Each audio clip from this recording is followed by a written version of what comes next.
social media has hyped us up to believe that everything's rosy. And I think for photographers or any creative, especially creatives, encompassing all of them, it's incredibly hard to open up. And a lot of people use their vulnerability when they open up to express that creatively. But for some of us, we don't want to expose ourselves like that. And that's, I think, when we struggle because we don't have a way to talk about it, and particularly self-employed, you don't get in contact with many people. And for me, I know that I'm part of the rhetoric that doesn't often talk about it. And my friends know little snippets, but even them, sometimes my story is triggering for them, so I can't talk about it. And I didn't often find an outlet for it. And every now and then I go through a period of like, not greatness, like not awful. I don't want to be like that, and I find other ways to do it. And thankfully for me, they've never been self-destructive, but I know for a lot of people that they struggle with it. And I just want to be able to share this video and talk about it in ways in which I personally have been able to, I can't say overcome, because I don't think we ever truly overcome some feelings. I do think we learn to live with them, tolerate them, and manage them. So if you ever felt like this and this connected with you, maybe this is a video for you. But if it has triggered you or it's made you feel uncomfortable, please don't watch. Some days it's like really tough to do what you do and like have all this happiness that everyone else has and be like, yeah, I'm really happy too. I'm living my best life too. I don't think everybody is. I think we're lying to ourselves. I think we're buying into the social media hype that somehow we are all happy. I think content has told us that happy sells, or if not, we need to really be in trauma. But because people monetize that, and that's not shading on them, please understand, people can deal with how they want. But a lot of us struggle to articulate how we feel because we don't have perhaps the base to talk about it. So here I am steaming a veil, being very open. Never thought I'd be doing this on my YouTube channel. I find it super weird to be vulnerable. I find it super weird to talk about what it is I struggle with. But all I want to say is that we do struggle, and as creatives, we need to be honest about the fact that we struggle, because if nothing else, we need to be honest to ourselves. I see so many people out there we lose, and I want to say that as sensitively as I can. And I don't mean also just completely lost, but like they move away from the industry or they give it up in some way. And there's no shame in giving it up. Let's be honest, your mental health is so important. And giving it up isn't a sake of giving up on life. Sometimes people do give up because they think it doesn't provide them the happiness they want. But for me, what saddens me most is that some people give it up because they can't articulate the pain or the struggle they feel. Because social media keeps telling us, buy this course, do this thing, and you'll be great, you'll be grand. I would be lying if I didn't tell you there were times, even as recently as this month, where I was like, whew. I remember Christmas Day in the kitchen cooking and just being like, I need a moment on my own. I just need a moment on my own. Because I'd been so busy creating, and here I was now in the kitchen cooking. And it was nothing to do with my friends. It was just like, I'm just constantly on the go. And for me, that has always been something I've loved. But this year it wasn't. And I got bad news over the Christmas period, and I have been unwell and I haven't stopped. I created my own downfall essentially because I felt like I couldn't stop. I had to keep working. I have to keep making money because I've got bills to pay. I had tried very hard to put it in my podcast. I wrote about it in my podcast. I wrote a script for my podcast and then was like, I don't think people are going to like hearing this, so I can't put it on my podcast. I felt I couldn't be truthful. And then I was like, wait, I am really open about things. Why can't I be open about this? And I realized it's because there's this struggle with content creators that you can only be open so far, and only if you can monetize it. That's what I found. Or it's got some clout to it. The irony is this channel isn't monetized yet, she hopes.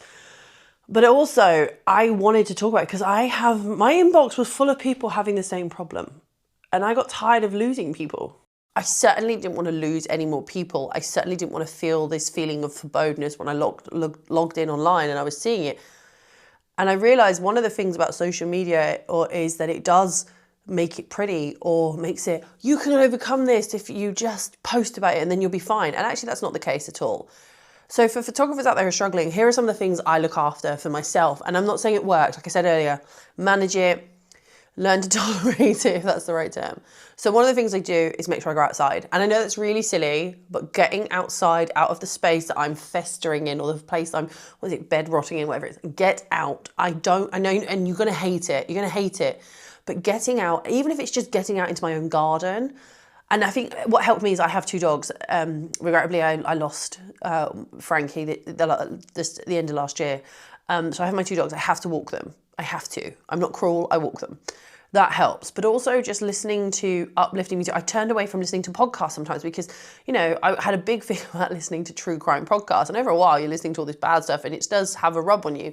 So I was just like, I'm going to listen to positive. And I listen to, if you're of the era of the late, sort of early millennial, Heather Small, what have you done today to make you feel proud? I mean, in school assembly, my teacher played it. And it's just one of those things that takes me back. So I was listening to music that made me have good memories. It wasn't anything, it's a great uplifting song as well. Please hear it out. You might have seen her on Jules Holland's Hootenanny this year. But for me, I really enjoyed it. And I started listening to stuff that wasn't doom and gloom. But I also accepted that sometimes I want to wallow in it. So I find my dopamine hits elsewhere. It was baking. It was watching Strictly Ballroom. If you don't know, Strictly Ballroom is one of the best things ever in the whole world for me. The Pogo. Love it. I also just sang really loudly to the radio when I was driving in my car.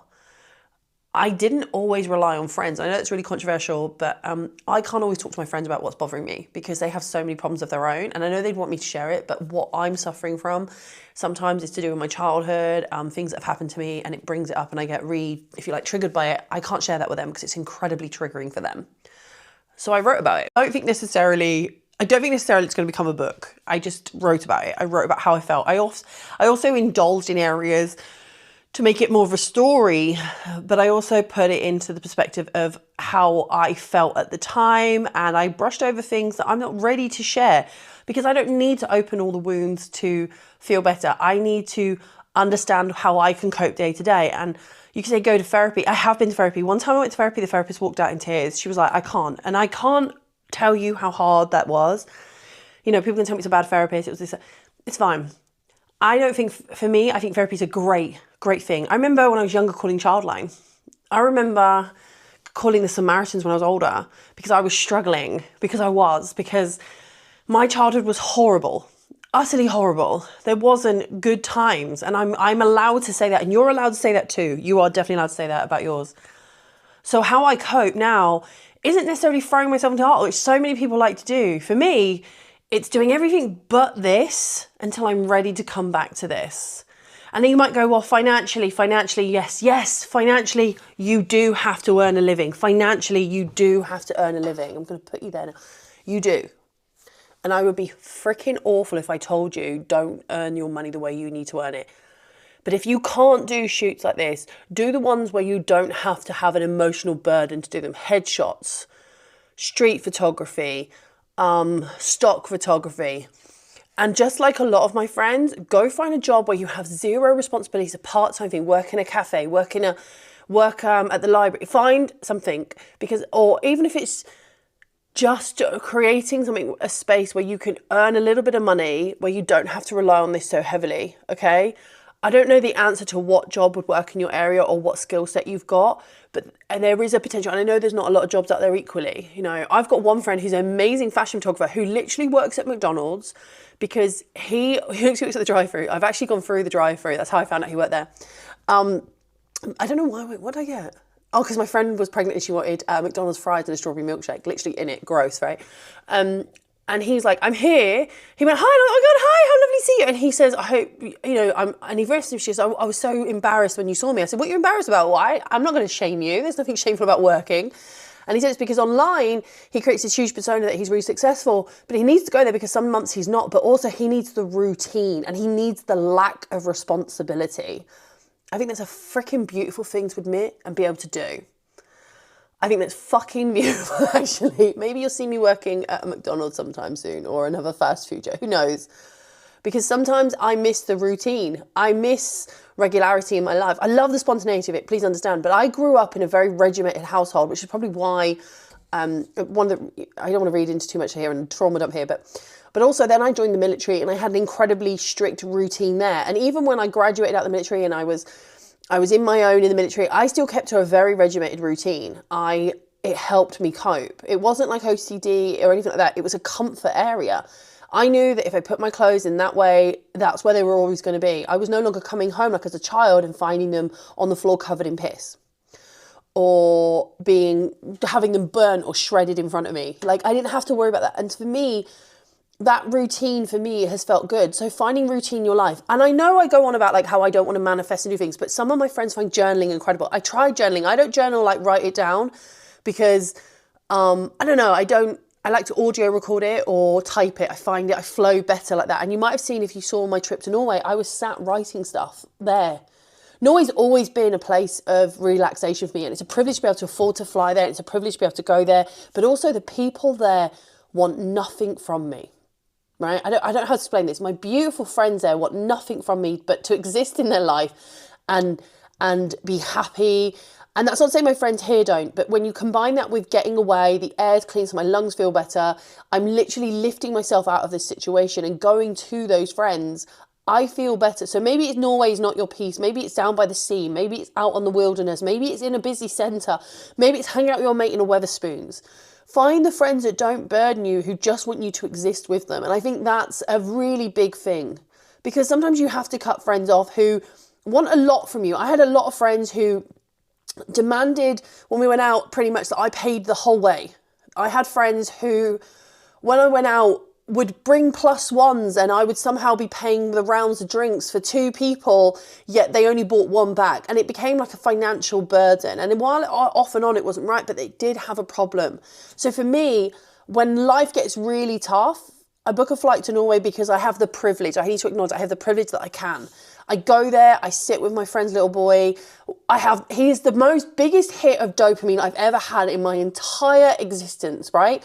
There's also a little girl here who is kind of like my partner's niece, who also is a massive hit of dopamine, and seeing her happy face, and I love buying stuff for them and seeing their excitement, and that they don't want anything from me but to exist. And it's like all those friends I have now, the friends I have now, be it here in the UK or overseas, they just want me to be happy. But if I'm not happy, that's okay. They just want me in their lives. I think that's absolutely freaking beautiful. And it's a privilege to have that. So finding your people is so important. And you have to let go of people who aren't nice. I just think let go of people who don't serve you. And it's so important in social media to acknowledge that. You know, people talk about womanhood and girlhood and they go, I don't have that yet. You will find it when you look really hard at your friendship circle and go, actually, these people don't serve me. You don't have to be horrible. These people don't give me happiness. These people bring me drama. These people make me sad. I get angry when I'm around them. I don't like who I become around them. It's okay to walk away, because I'd rather be happy on my own than having people who antagonize me or make me feel sad, or I end up financially supporting because they don't want to. I don't know if I'm really exposing some form of friendship circles. But there's so much emphasis put on this, like, you're going to be okay, your life's going to be sorted. No. Social media makes life seem glossy, and no matter how many times we tell you it's not like that, we still believe it because we're chasing that dopamine. So for me, to you, there are so many ways in which we can build up a resistance to how we feel. I don't want to say cure it, because that's wrong. I don't think that's appropriate for me to even talk about that. But I hope for you, somewhere, you understand what I'm saying is very truthful from me. It might not be perfect for you, but I hope this episode on my tiny little YouTube channel may have helped you, or it's just been a waffling post. But I didn't want to do it hugely cinematic. I didn't want to, like, now I've got my little DDI, I'm going to be like, oh, cinematic. But I wanted you to know that I 100% get how you feel at times. I'm getting emotional now. I am not the greatest person in the world. I've made mistakes. But what I am trying to do is do better for me. And I hope that's helped me feel better about being me. I don't know how else to describe it. But if you are self-employed and you're struggling, feel free to reach out. Drop me a message. Just say, hey, I feel you. Sometimes just acknowledging that is cool. But there are lots of ways, small ways you can work doing it. And when it's really dark and it's really hard and you really can't do it, just breathe, my love. Just breathe. 1 breath, 2 breaths. Just keep breathing. Because I have no other way to tell you that's what keeps you alive, breathing. Eat something, drink something, and step outside. Take your shoes off. That's something I do quite a lot. Take my shoes off and stand there on the ground. Even in the snow, I did it. Anyway, on this one, don't forget to, it seems weird to ask you to like and subscribe to this one. But if you do, yay. And I promise I will keep trying to be as honest as I feel comfortable, because that's more important. And that you have a better day and your life improves. Can I say that? I just did. Bye.